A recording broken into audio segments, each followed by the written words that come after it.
Kāpēc mēs meklējam atbildes ārpus sevis? Kad pasaule šķiet pārāk skaļa vai sajūtās nesaprotama un ceļš neskaidrs, mēs instinktīvi meklējam virzienu. Tas ir cilvēcīgi. Mēs vēlamies saprast, kāpēc notiek tas, kas notiek, ko darīt tālāk, un vai vispār man ir atbildes.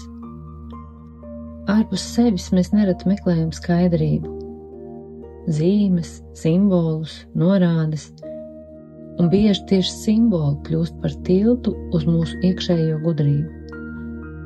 Taro nav par pariģošanu, taro ir valoda. Valoda, kurā sarunājas zemapziņa, intuīcija un dzīves pieredze.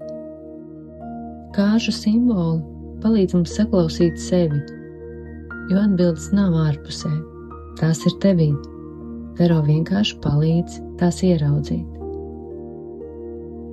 Vēlies saprast taro valodu? Ienāc manā profilā.